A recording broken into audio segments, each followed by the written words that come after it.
വളരെ വൈകാരികമായ അങ്ങേയറ്റം വൈകാരികമായ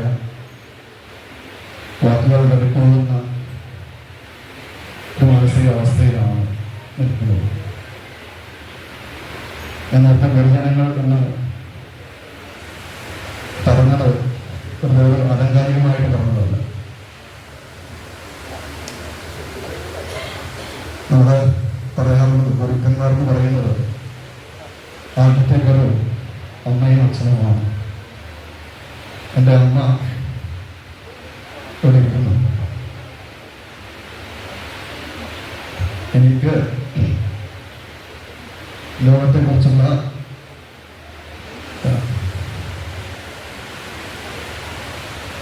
വലിയ കാഴ്ചപ്പാടുകൾ പകർന്നു നൽകിയ പ്രേരണ സ്രോതസ്സാണ് അച്ഛൻ. എപ്പോഴും ഇല്ലേ പ്രതീക്ഷിച്ചില്ല. എങ്കിൽ പോലും ക്ഷമിക്കണം. എങ്കിൽ പോലും ഞാൻ എൻ്റെ എഴുത്ത് ജീവിതത്തിലേക്ക് എന്നെ പറിച്ചു നട്ടത് എൻ്റെ മറ്റൊരു ജീവിതത്തിൽ നിന്നും എന്നെ എഴുത്ത് ജീവിതത്തിലേക്ക് എന്നെ പറിച്ചു നട്ട എന്നെ ഇപ്പോൾ ഈ ഒരു അംഗീകാരത്തിൻ്റെ നിറവിലേക്ക് എത്തിച്ചിരിക്കുന്ന ആ ഒരു സന്ദർഭത്തിന് കാരണക്കാരായ ഒരുപാട് പേരുണ്ട്, ഒരുപാട് ആളുകൾ. നേരത്തെ സ്വതന്ത്ര ഭാഷയോടെ പ്രസംഗത്തിൽ സൂചിപ്പിച്ച മാധ്യമപ്രവർത്തനങ്ങളോട് ഞാൻ പറഞ്ഞ സേതുവേട്ടൻ്റെ ഉപദേശം, അതുപോലെയുള്ള ഒരുപാട് ഒരുപാട് കാര്യങ്ങളാണ്. അതിൽ നോക്കുന്ന സമയത്ത് എന്നെ സംബന്ധിച്ചിടത്തോളം എല്ലാവരും എൻ്റെ ഗുരുക്കന്മാരാണ്. എന്നേക്കാൾ മുതിർന്ന ആളുകളായി കഴിഞ്ഞാലും എൻ്റെ പ്രായം കൊണ്ട് എന്നേക്കാൾ ചെറിയവരായി കഴിഞ്ഞാൽ പോലും എല്ലാവരും എന്നെ സംബന്ധിച്ചിടത്തോളം ഗുരുക്കന്മാരാണ്. എല്ലാവരിൽ നിന്നും ഞാൻ കണ്ടും കേട്ടും അറിഞ്ഞ കാര്യങ്ങൾ മാത്രമാണ് ഞാൻ എഴുതിയിട്ടുള്ളത്. എനിക്ക് കിട്ടിയ എൻ്റെ പുസ്തകത്തിൽ കിട്ടിയ ആ ഒരു അംഗീകാരം എന്ന് പറയുന്ന സമയത്ത് അതുകൊണ്ട് തന്നെ ഞാൻ കണ്ട് അറിഞ്ഞ് കേട്ട് അറിഞ്ഞ കാര്യങ്ങൾ നിങ്ങളിൽ നിന്നും എല്ലാവരിൽ നിന്നും ആയതുകൊണ്ട് തന്നെ എല്ലാവർക്കും കൂടിയുള്ള ഒരു അംഗീകാരമായിട്ടാണ് ഞാൻ കാണുന്നത്. ഇവിടെ കൂടിയിരിക്കുന്ന ഓരോരുത്തരും നമ്മുടെ ഭാഷത്തിലൂടെ സൂചിപ്പിച്ചു. എനിക്ക് എല്ലാവരെയും ചേട്ടാ എന്നും ചേച്ചി എന്നും ഒക്കെ തന്നെ വിളിക്കാൻ പറ്റുന്ന ആളുകളാണ് എല്ലാവരും ഇവിടെ കൂടിയിരിക്കുന്നത്. എൻ്റെ 1ാം ക്ലാസ്സിൽ പഠിപ്പിച്ച എൻ്റെ ക്ലാസ് ടീച്ചർ ഇവിടെ ഇരിക്കുന്നുണ്ട്, മാം ടീച്ചർ ഇവിടെ ഇരിക്കുന്നു. എൻ്റെ ഹൈസ്കൂളിൽ പഠിപ്പിച്ച മലയാളം പഠിപ്പിച്ച മോഹൻദാസ് മാഷ് ഇവിടെ ഇരിക്കുന്നു. ഇങ്ങനെ എനിക്ക് എൻ്റെ ഹൃദയത്തോട് കൂട്ടിൽ ചേർത്ത് നിർത്തുന്ന സമൂഹത്തിൻ്റെ വിവിധ തുറകളിൽ പ്രവർത്തിക്കുന്ന ഒരുപാട് ആളുകൾ കൂടെ ചേർന്നതാണ് ഈ ഒരു വലിയ സദസ്സ്. അതുകൊണ്ട് തന്നെ എല്ലാവരോടും ഇമോഷണലി കണക്റ്റഡ് ആണ്, എല്ലാവരോടും വൈകാരികമായിട്ട് അടുത്ത ബന്ധമില്ല. അതുകൊണ്ട് തന്നെ എങ്ങനെയാണ് ഇങ്ങനെയൊരു സദസ്സിൽ മറുപടി പറയേണ്ടത് എന്നറിയില്ല. ഞാൻ ഓരോ കാര്യങ്ങളിൽ ഞാൻ പറയുമ്പോൾ കാണിക്കുമ്പോൾ വെറുപ്പുളാക്കിക്കാൻ വേണ്ടി അതിൽ നിന്ന് അങ്ങനെ തന്നെ എൻ്റെ വാക്കുകൾ വലിച്ചെടുത്ത് ഓർമ്മയില്ലാത്തേക്ക് ഞാൻ ഒട്ടിച്ചു വെക്കുകയാണ്. തീർച്ചയായിട്ടും സ്വന്തം മാഷ തുടക്കത്തിൽ സൂചിപ്പിച്ചതുപോലെ, മാഷയുടെ പ്രസംഗത്തിൽ സൂചിപ്പിച്ചതുപോലെ, കേരളത്തിലെ മറ്റേതെങ്കിലും ഒരു എഴുത്തുകാരന് ഇത്ര വലിയൊരു സ്വീകരണമോ അനുമോദനമോ ലഭിച്ചിട്ടുള്ള കാര്യം എനിക്ക് അറിഞ്ഞുകൂടാ, കേട്ടിട്ടില്ല. കാരണം ഈ രീതിയിലുള്ള വലിയൊരു തുറന്ന വാഹനത്തിൽ ഷോളൊക്കെ ആനയിച്ച് കൊണ്ടുവരിക. ഞാൻ കഴിഞ്ഞ ദിവസം ഈ ഒരു സംസ്ഥാന സർക്കാരിൻ്റെ ബാലസാഹിത്യ ഇൻസ്റ്റിറ്റ്യൂട്ടിൻ്റെ അവാർഡ് ലഭിച്ച സമയത്ത് ഫേസ്ബുക്കിൽ കുറിച്ചു. എൻ്റെ ചെറുപ്പത്തിൽ ഞാൻ 4ാം ക്ലാസ്സിൽ പഠിക്കുന്ന സമയത്ത് പി.ടി. ഉഷയെക്കുറിച്ച്, പി.ടി. ഉഷയെ ആദ്യമായിട്ട് കണ്ടതിനെ കുറിച്ചായിരുന്നു ഓർക്കുന്നത്. പി.ടി. ഉഷയെ ആദ്യമായിട്ട് കാണുന്നത് ആദ്യം ടി വിയിൽ കണ്ടു. അതിനുശേഷം കാണുന്നത് ഇന്ന് ഞങ്ങൾ സ്വതന്ത്ര ഭാഷം തുറന്ന വാഹനത്തിൽ വന്നതും ആദ്യം തന്നെ അന്ന് നാടാവിടത്ത് നിന്ന് കല്ലാച്ചി ഗവൺമെൻറ് സ്കൂളിലേക്ക് അതേമാതിരി ഒരു തുറന്ന വാഹനത്തിൽ അവരെ നിർത്തി കല്ലാച്ചിയിലെ വിവിധ കോളേജുകളിലെ പല കോളേജുകളിലേക്ക് തന്നെ വിദ്യാർത്ഥികളുടെ ജേഴ്സി അണിഞ്ഞ വിദ്യാർത്ഥികളുടെ അകമ്പടിയോടുകൂടി വലിയ ജനാവലിയുടെ അകമ്പടിയോടുകൂടി ആനയിച്ചു കൊണ്ടുപോയ ഒരു കാഴ്ചയാണ്. അതേപോലെയുള്ള ഒരു അനുഭവം എനിക്കും ഉണ്ടായ ഒരു എഴുത്തുകാരനുണ്ടായി എന്ന് പറയുന്നത് കേരളത്തിലെ എവിടെയെങ്കിലും സംഭവിച്ചിട്ടുണ്ടോ കാര്യം എനിക്കറിയില്ല. അതെനിക്ക് വലിയൊരു ഭാഗ്യമാണ്. എഴുത്ത് ലോകത്തിന് നമ്മുടെ ഈ ഒരു പ്രദേശം ഇത്രയധികം പ്രാധാന്യം നൽകുന്നു, എഴുത്തുകാരോട് ഇത്രയും വലിയൊരു ആദരവ് നൽകുന്നു എന്നതിൻ്റെ ഏറ്റവും വലിയൊരു ഉദാഹരണമായിട്ടാണ് ഇത് കാണുന്നത്. അതിനെ കാണാൻ സാധിക്കും. ധാരാളം എഴുത്തുകാരുണ്ടായിട്ടുള്ള ഒരു പ്രദേശമാണ് ജയേന്ദ്രമോഹൻ. അദ്ദേഹത്തിൻ്റെ അധ്യാപക ജീവിത കാലഘട്ടത്തിൽ അദ്ദേഹം അകപ്പെട്ടു പോയ ചില സാഹചര്യങ്ങളെ കുറിച്ച് എഴുതിയ പഠിച്ച കേരള സാഹിത്യ അക്കാദമി അവാർഡ് ലഭിച്ച മാഷാണ്. അതേപോലെ അഗ്നക്കച്ചൽ മാഷ നമ്മുടെ പ്രദേശത്ത് ഉണ്ടായിരുന്നതാണ്. മാഷ വിളിച്ചു. ഇത്തരത്തിൽ ധാരാളം എഴുത്തുകാരുണ്ടായിരുന്ന പ്രദേശമാണ്. എഴുത്തുകാർക്ക് ഇത്രയും വലിയൊരു അംഗീകാരം നമ്മുടെ സമൂഹം നൽകുന്നു എന്ന് പറയുന്നത് നമ്മുടെ സമൂഹത്തിൻ്റെ ഒരു വലിയ ഒരു സാംസ്കാരികമായ ഉയർച്ച. ആ ഒരു സാംസ്കാരികമായ ഉയർച്ച ഉണ്ടായിട്ടുള്ളത് ഒരു വ്യത്യസ്തമായിട്ടുള്ള സാഹചര്യത്തിൽ നിന്നാണ്. ഇങ്ങനെ ആയിരുന്നില്ല എന്ന നമ്മുടെ നാട് എന്നുള്ള കാര്യം നമുക്ക് ഓരോരുത്തർക്കും അറിയാം.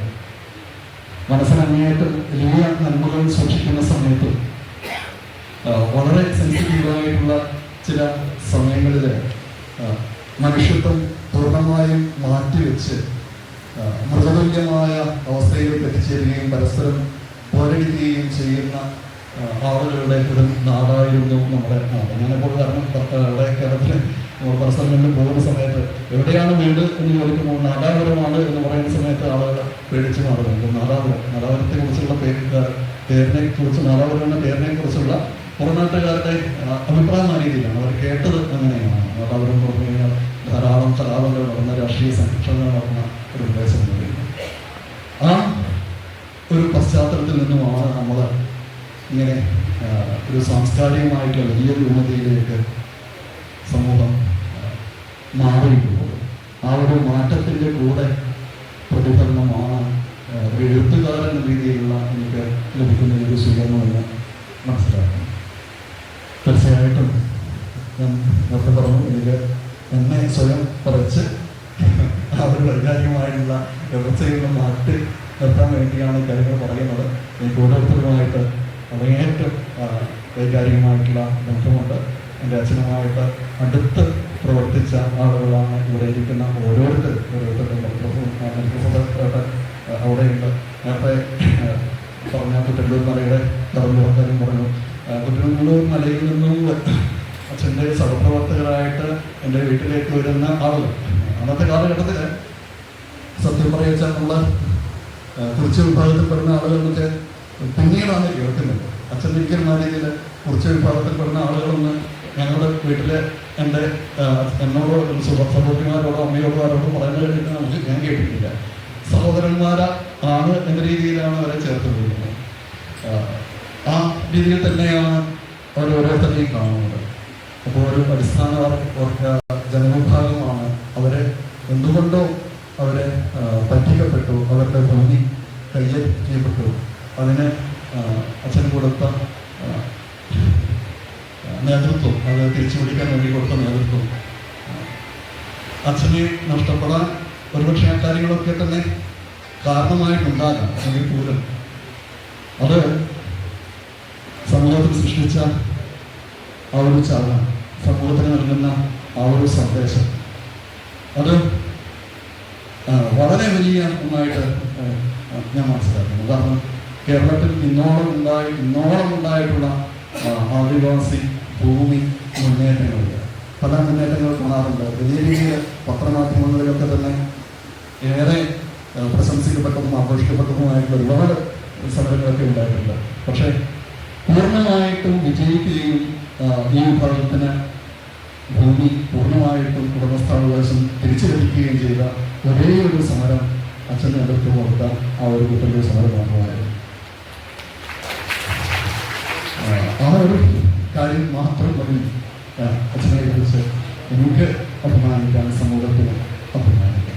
അച്ഛൻ കൊടുത്ത ഒരു ജീവിതം കൊണ്ട് എഴുതിയ ഒരു കവിതയാണ്. അച്ഛൻ്റെ സ്വന്തം ജീവിതം കൊണ്ട് എഴുതിയ ആ ഒരു കവിതയാണ്. ഞാൻ എൻ്റെ എഴുത്തുകളിൽ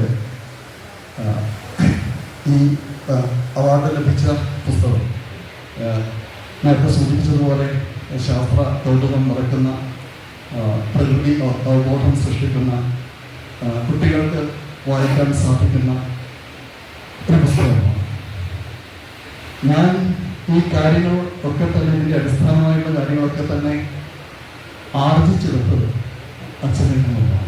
അച്ഛൻ പറഞ്ഞു തന്ന കഥകളിൽ നിന്നുമാണ്, അച്ഛൻ കാണിച്ചു തന്ന ജീവിത വഴികളിൽ നിന്നുമാണ്. കാരണം അച്ഛൻ്റെ കൈ പിടിച്ച് നടക്കുന്ന സമയത്ത്, പല പ്രദേശങ്ങളിൽ പോകുന്ന സമയത്ത്, കാരണം അച്ഛൻ്റെ സ്കൂളിലാണ് ഞാൻ 4ാം ക്ലാസ്സിൽ പഠിച്ചത്. അവർക്ക് 1, 2, 3 മാസത്തിൽ മൂന്നുപേർക്ക് LP സ്കൂളിൽ പഠിച്ച് 4ാം ക്ലാസ്സിൽ കലാച്ചി MLP സ്കൂളിലാണ് പഠിച്ചത്.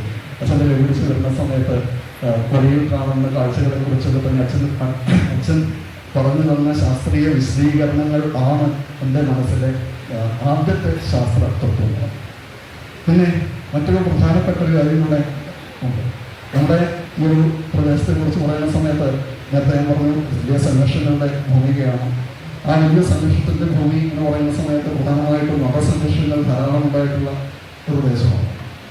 ആ ഒരു കാലഘട്ടത്തിൽ അച്ഛൻ, ഞാൻ ചെറിയ കുട്ടിയായിരിക്കുന്ന സമയത്ത് UP ക്ലാസ്സുകളിൽ നിന്ന് പറഞ്ഞു തന്ന ഒരു കാര്യമാണ് മതങ്ങളെക്കുറിച്ചുള്ള ഒരു കാഴ്ചപ്പാട്. ചെറിയ കുട്ടിയിൽ എത്രയും ലളിതമായിട്ട് മതങ്ങളെക്കുറിച്ചുള്ള ഒരു കാഴ്ചപ്പാട് വിശദീകരിച്ചു തോന്നി. നീ അന്ന് സംഘർഷം കൊടുങ്കുറിക്കൊള്ളുന്ന സമയമാണ്. നീ ഈ കാര്യങ്ങളൊന്നും കണ്ട് പേടിക്കണ്ട. ഇതിനകത്ത് കാണുന്നതല്ല, ഈ കാണുന്നതല്ല യഥാർത്ഥത്തിലുള്ള സത്യം. അച്ഛൻ പറഞ്ഞ വാക്കുകൾ വേറെ ആയിരിക്കും, അതിൻ്റെ ആശയം രീതിയിലാണ്. ദൈവം എന്ന് പറയുന്നത്, വിശ്വാസം എന്ന് പറയുന്നത്, നമ്മുടെ ധർമ്മമായിട്ടുള്ള സത്യം എന്ന് പറയുന്നത്, അതിന് നമുക്ക് ഏറ്റവും എളുപ്പത്തിൽ മനസ്സിലാക്കാൻ വേണ്ടി പറഞ്ഞിട്ടുള്ളത് വിശാലമായിട്ടുള്ള സമുദ്രം എന്ന രീതിയിൽ മനസ്സിലാക്കുക. ആ സമുദ്രത്തിലേക്ക് ഒഴുകിച്ചേരുന്ന വിവിധങ്ങളായിട്ടുള്ള നദികളുണ്ട്. ആ നദികളിലൂടെ ഒഴുകിച്ചേരുന്ന ജലം, അതാണ് ആ നദികൾ മാത്രമാണ് ഈ പറഞ്ഞ വിവിധ വിശ്വാസധാരകളായിട്ട് വരുന്നത്. നമ്മൾ ഇപ്പോൾ ഇവിടെ പോരടിക്കുന്നതായിട്ട് കാണപ്പെടുന്ന വിവിധ വിശ്വാസധാരകളായിട്ട് മതങ്ങളായിട്ട് വരുന്നത്. ഇതിനെ പരസ്പരം പോരടിക്കാൻ എക്കാലവും സാധിക്കില്ല.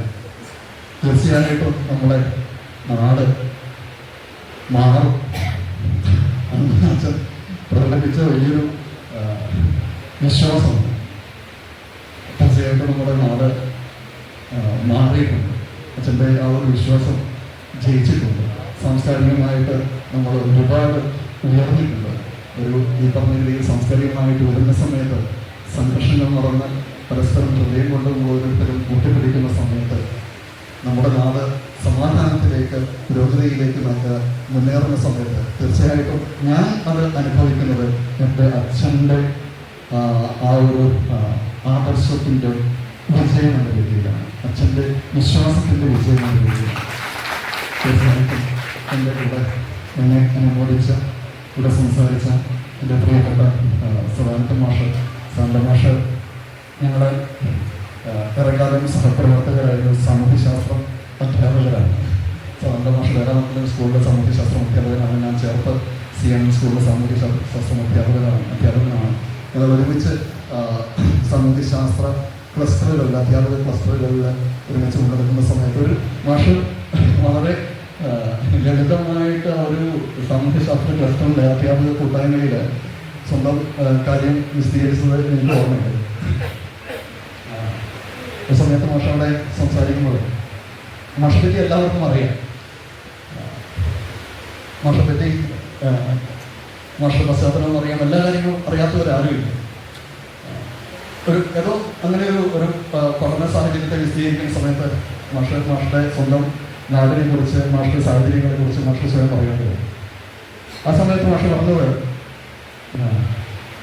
എൻ്റെ നാട്ടിലെ സാമൂഹിക സാഹചര്യങ്ങൾ അങ്ങനെയായിരുന്നു, രാഷ്ട്രീയ സാഹചര്യങ്ങൾ അങ്ങനെയായിരുന്നു. ആ ഒരു സാഹചര്യം സൃഷ്ടിച്ച, അല്ലെങ്കിൽ അത്തരത്തിലുള്ള ചില അവരിൽ അത്തരത്തിലുള്ള വികാരങ്ങൾ, അത്തരത്തിലുള്ള അധമ ചിന്തകൾ ഉണ്ടാക്കിയെടുക്കാൻ ശ്രമിച്ച ആളുകൾ, അല്ലെങ്കിൽ അത്തരത്തിലുള്ള ചില സാഹചര്യങ്ങൾ, അതുകൊണ്ടുണ്ടായ ചില മുറിവുകൾ എൻ്റെ ശരീരത്തിന് ഉണ്ടായി. അത് മാത്രമേ ഉള്ളൂ. എൻ്റെ നാട് ഒരിക്കലും മോശമല്ല. എൻ്റെ അത് ഒരിക്കലും മോശമല്ല, നമ്മുടെ സമൂഹം ഒരിക്കലും മോശമല്ല എന്ന രീതിയിൽ മാഷൊന്ന് വളരെ വളരെ തന്മയത്തോടുകൂടി വളരെ സ്നേഹത്തോടുകൂടി അവിടെ, കാരണം അവിടെ ഒരു അധ്യാപക കൂട്ടായ്മയിൽ ഇരിക്കുന്ന സമയത്ത് വിവിധ രാഷ്ട്രീയ പശ്ചാത്തലത്തിൽ വരുന്ന അധ്യാപകർ അവിടെയുണ്ട്, വിവിധ മതസാഹചര്യങ്ങളിൽ വരുന്ന അധ്യാപകർ അവിടെയുണ്ട്.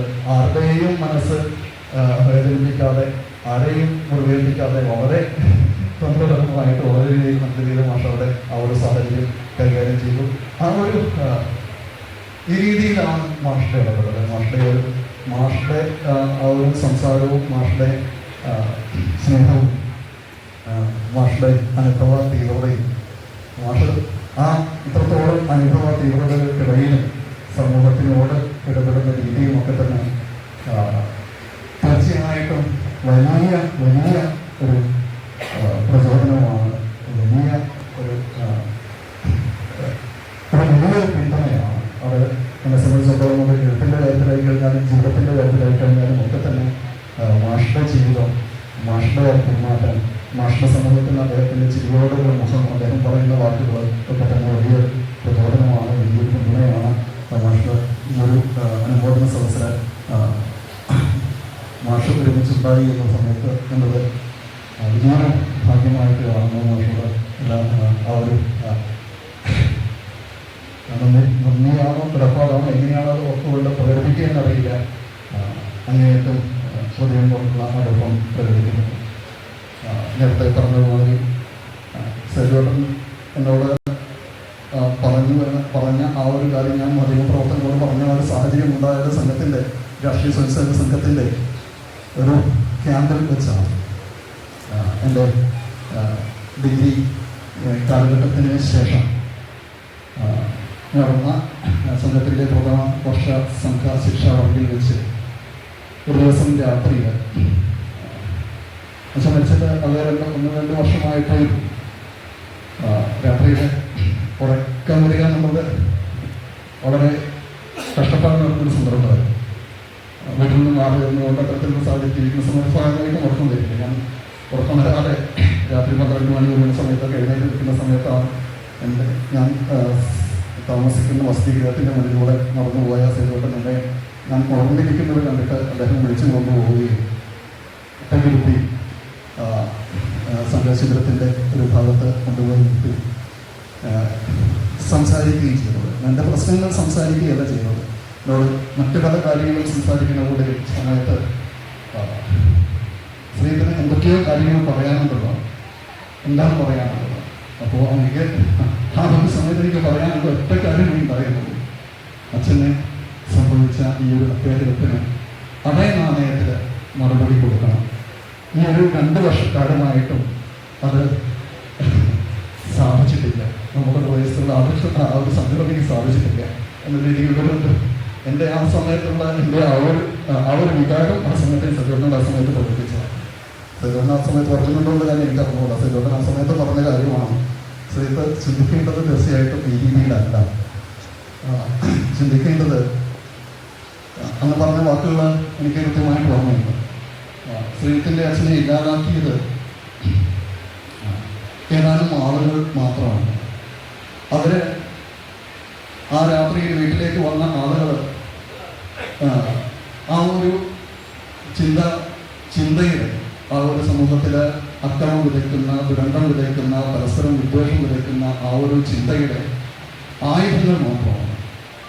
ആ ഒരു വിദ്വേഷം വിതയ്ക്കുന്ന, അക്രമം വിതയ്ക്കുന്ന ചിന്ത സമൂഹത്തിൽ നിന്നും ഇല്ലാതാവുകയാണ് ചെയ്യേണ്ടത്. അതാണ് യഥാർത്ഥത്തിലുള്ള പ്രതികാരം എന്ന് പറയുന്നത്. അല്ലാതെ ഒരു ഓരോ ആൾക്കെതിരെ നടക്കുന്ന ഒരു പ്രത്യാക്രമണമോ അതുണ്ടാക്കുന്ന തുറന്നുണ്ടാകുന്ന സംഘർഷങ്ങളോ ഒന്നും തന്നെ സമൂഹത്തിൽ ഒരിടത്തുള്ള മാറ്റങ്ങളും ഉണ്ടാക്കില്ല എന്നുള്ള ആ ഒരു കാര്യം എൻ്റെ മനസ്സിലെ ആഴത്തിൽ പതിഞ്ഞു പോയ വാക്കുകളാണ്.